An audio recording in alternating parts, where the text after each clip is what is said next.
एक गांव है कुसुमपुर। नाम तो बड़ा सुंदर है ना? लेकिन इसकी हकीकत उतनी ही डरावनी है।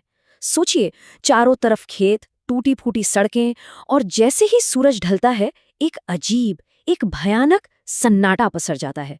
ऐसा सन्नाटा मानो हर एक चीज पर किसी अनदेखी ताकत का कब्जा हो गया हो। तो चलिए आज कुसुमपुर की इसी कहानी में उतरते हैं। देखिए, इस गांव का एक बहुत ही गहरा और डरावना राज है।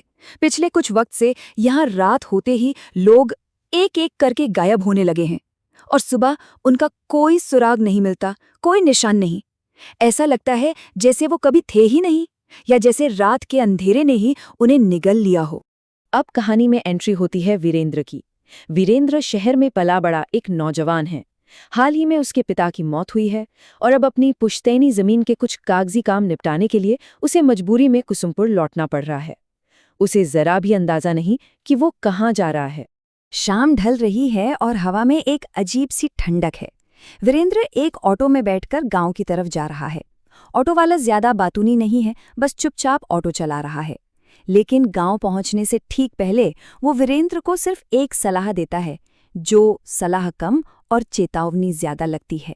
तो ऑटो वीरेंद्र को गांव के मेन चौक पर उतार देता है। लेकिन वहां का सीन देखकर वीरेंद्र एकदम चौंक जाता है। पूरा का पूरा चौक सुनसान पड़ा है, सारी दुकानें बंद हैं, हर तरफ एक अजीब डरावना सन्नाटा है। ऐसा सन्नाटा जो कानों में चुभता है। वीरेंद्र थोड़ा हिचकिचाते हुए अपने पुराने घर की तरफ कदम बढ़ाता है। घर की टूटी सीढ़ियां, पुरानी दीवारें, सब उसे बचपन की याद दिला रही हैं। और तभी उसकी नज़र अपनी बचपन की दोस्त मंजूरी पर पड़ती है। पर ये वो मंजूरी नहीं थी जिसे वो जानता था। उसके चेहरे पर अब वो पुरानी हंसी नहीं, बस एक गहरी थकान और आंखों में एक अजीब सा खालीपन था। मंजरी उसे उस खौफ के बारे में बताती है जिसने पूरे गांव को जकड़ रखा है। वो बताती है कि कैसे हर रात कोई ना कोई गायब हो जाता है और सुबह उसकी जगह पर सिर्फ जमीन पर एक काला निशान मिलता है। बस एक काला निशान, जैसे किसी को वहीं के वहीं जलाकर राख कर दिया गया हो। अब देखिए, वीरेंद्र ठहरा शहर का लड़का। वो इन सब बातों को अंधविश्वास मानकर टालने की कोशिश करता है, लेकिन मंजरी की आंखों में जो डर था ना, वो कोई मजाक नहीं था। और फिर जब मंजरी ने बताया कि रात में अजीब अजीब आवाजें गूंजती हैं, दीवारों पर परछाइयां नाचती हैं, तो वीरेंद्र की भी सारी हेकड़ी निकल गई। उसकी हंसी मानो अंधेरे में ही कहीं गुम हो गई। अगली सुबह वीरेंद्र की मुलाकात गांव के एक पुराने पंडित जी से होती है। पंडित जी उसे देखते ही पहचान लेते हैं और फिर एक ऐसा राज बताते हैं जिसे सुन के वीरेंद्र के पैरों तले जमीन खिसक जाती है। वो कहते हैं कि ये गांव सिर्फ भूता नहीं बल्कि शापित है।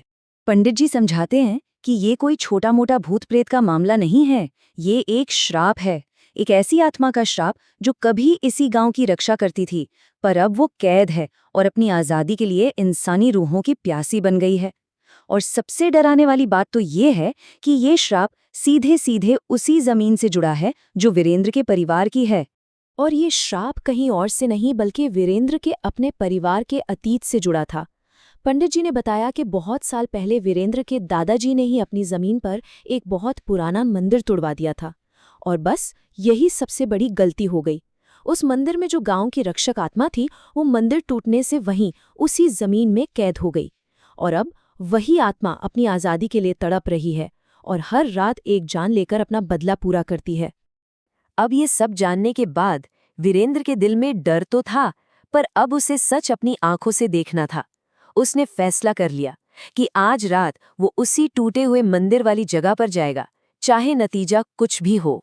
घनी अंधेरी रात में वीरेंद्र उस खौफनाक जगह पहुंच जाता है। चारों तरफ सिर्फ जली हुई मिट्टी और टूटी फूटी दीवारें हैं। वहां उसे एक पुराना दिया मिलता है, और जैसे ही वो उस दिए को जलाता है, अचानक पूरी जमीन कांपने लगती है और हवा में डरावनी चीखें और सिसकारियां गूंजने लगती हैं। और तभी उस अंधेरे से निकलकर मंजरी सामने आती है। पर ये वो मंजरी नहीं थी, ये कोई और था। उसकी आंखें एक शैतानी आग से जल रही थीं। असल में वो वही राक्षसी आत्मा थी जो सालों से मंजरी के जिस्म पर कब्जा करके गांव वालों को अपना शिकार बना रही थी, ताकि वो अपनी ताकत बढ़ा सके। अब जाकर सारा खेल साफ हुआ। मंजरी का असली मकसद वीरेंद्र था, क्योंकि वीरेंद्र उसी आदमी का खून था जिसने उसे कैद किया था। और उसे खत्म करते ही वो आत्मा इस श्राप से हमेशा हमेशा के लिए आजाद हो जाती। वीरेंद्र कुछ समझ पाता या कुछ कर पाता, उससे पहले ही चारों तरफ काला धुआं भर जाता है, एक घना दम घोटने वाला धुआं। और जब वो धुआं छटता है तो वीरेंद्र वहां नहीं होता। वो हमेशा के लिए गायब हो चुका था, उस आत्मा का आखिरी शिकार बनकर।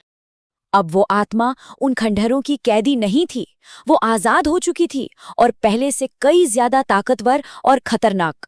कुसुमपुर का आने वाला कल अब और भी ज्यादा अंधेरा हो चुका था। मंजरी, या कहें कि वो आत्मा, अब भी हर रात एक नए शिकार की तलाश में कुसुमपुर की गलियों में घूमती है। तो कहानी यहाँ खत्म नहीं हुई, बल्कि एक ऐसे डरावने सवाल पर आकर ठहर गई है जो शायद अब कुसुमपुर के हर इंसान के दिमाग में गूंजता रहता है।